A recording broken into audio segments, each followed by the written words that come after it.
இளையராஜாவின் மகள் பவதாரணி உயிரிழந்தது அனைவரும் அறிந்த ஒன்றே. அதன் காரணம் என்ன? புற்றுநோயால் பாதிக்கப்பட்டு 5 மாதத்திற்கும் மேலாக சிகிச்சைகள் மேற்கொண்டு பலனளிக்காததால் உயிரிழந்தார். கேன்சரை முன்னரே கண்டறிந்தால் சுலபமாக சிகிச்சை மூலம் குணப்படுத்த முடியும். நீங்களும் இந்த தவறை இனிமேல் செய்யாதீர்கள். கேன்சர் அறிகுறிகள் இருந்தால் தட்டி கழிக்காதீர்கள். கேன்சர் செல்கள் பரவுவதற்கு முன்னரே கண்டறிந்தால் சுலபமாக தப்பிக்கலாம். முந்தைய காலத்தை விட இப்பொழுது கேன்சர் பாதிப்புகள் குறைய காரணம் முன்னரே கண்டறிவதுதான்.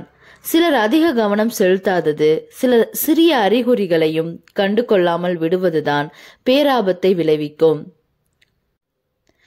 இந்த 10 அறிகுறிகளை நீங்கள் கண்டிப்பாக கவனத்தில் கொள்ள வேண்டும். முதலில் காரணமில்லாத உடல் எடை இழைப்பு. எந்த காரணமும் இல்லாமல் 5 கிலோ முதல் 8 கிலோ வரை குறைந்தால் அது புற்றுநோயின் ஆரம்பகால அறிகுறியாக இருக்கலாம். கணையம், நுரையீரல், வயிறு போன்ற பகுதிகளில் புற்றுநோய் இருந்தால் இது ஏற்பட வாய்ப்புள்ளது. 2. அடிக்கடி காய்ச்சல். புற்றுநோய் ஆரம்பித்து பரவ ஆரம்பித்த பிறகு இது நிகழ்கிறது. புற்றுநோய் எதிர்ப்பு மண்டலத்தை பாதிப்பதால் இது நிகழ்கிறது. இரத்த புற்றுநோய் ஆரம்ப அறிகுறியாக காய்ச்சல் இருக்கலாம். 3. உடல் சோர்வு. ஓய்வு எடுத்தாலும் சோர்வு அதிகமாக இருக்கும். தோலில் மாற்றங்கள், சருமம் கருமையாகுதல், தோல் மஞ்சள் மற்றும் சிவப்பு நிறம், அரிப்பு, அதிகப்படியான முடி வளர்ச்சி, மலச்சிக்கல், வயிற்றில் அடிக்கடி வலி ஏற்பட்டால் பெருங்குடல் புற்றுநோயாக இருக்கலாம். சிறுநீர் போகும்போது வலி, அதிகமாகவோ குறைவாகவோ சிறுநீர் கழிப்பது போன்றவை புற்றுநோயின் அறிகுறியாக இருக்க வாய்ப்புண்டு. அடுத்தபடியாக ஆறாத காயங்கள், மச்சங்கள், இரத்தம் கசியும் 4 வாரமாக ஆறாத காயங்கள், வாய்ப்புண் நீண்ட காலமாக அப்படியே இருந்தாலும் வாய்ப்புற்றுநோயாக இருக்கலாம். ஆணுறுப்பு, பெண்ணுறுப்புகளில் ஏற்படும் புண்கள், மாற்றங்கள் கூட புற்றுநோயின் ஆரம்ப அறிகுறியாக இருக்கலாம். அடுத்தபடியாக இரத்தப்போக்கு.